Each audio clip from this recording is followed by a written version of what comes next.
Çox az vaxt qalıb. Söhbət parlament seçkilərindən gedir. Bəs görəsən seçki məntəqələri necə? Bu seçkilərə hazırdırmı?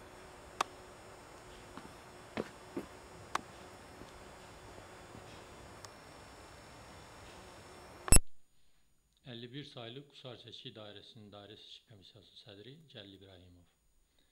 Deməli, Cənab Prezidentin 3 sentyabr 2010-cu il tarixli sərəncamı ilə 4-cü çağırış Azərbaycan Respublikasının Milli Məclisinə seçkilər 2010-cu ilin noyabr ayının 7-sinə, bazar gününə təyin edilmişdir. Bununla əlaqədar olaraq Mərkəzi Seçki Komissiyası deməli, Milli Məclis seçkilərin hazırlanıb keçirilməsi üzrə əsas hərəkətlərin və tədbirlərin təqvim planını işlənib hazırlamış və biz Dairə Seçki Komissiyaları yerlərdə həmin təqvim planına əsasən hazırlıq işlərini görürük. 2006 parlament seçkilərinə az vaxt qalır, yəni sayılacaq günlər qalır. Bununla bağlı sizdə hansı hazırlıq işləri görülür? 53 saylı Qusar Seçki Dairəsinin sədri Rahim Qarayev. Artıq ayın sentyabrın 4-dən seçkilərə start verilmişdir. 7 noyabr 2010-cu il tarixdə keçiriləcək 4-cü çağırış Azərbaycan Respublikası Milli Məclisinə seçkilərə start verilmişdir.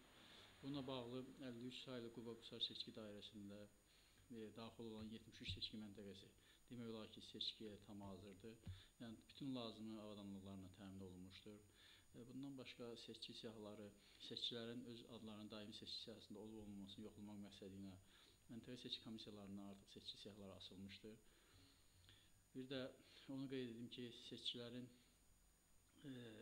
seçkilərin yüksək səviyyədə keçirilməsi ilə əlaqədar bildiyiniz kimi Azərbaycan Respublikası Prezidentinin 28 dekabr 2006-cı il tarixdə Azərbaycan Respublikası İnsan Hüquqlarının Müdafiəsi üzrə Milli Fəaliyyət Planının təsdiq edilməsi haqqında sərəncamından irəli gələn məsələlərlə əlaqədar 1 sentyabrdan 3 sentyabra kimi Dairə Seçki Komissiyasında rayonun icra hakimiyyətinin rəhbər işlərinin və rayon hüquq mühafizə orqanlarının rəhbərlərinin iştirakı ilə Məntəqə Seçki Komissiyasının sədrləri üçün də ixtisaslaşdırılmış kurslar təşkil edilmişdir.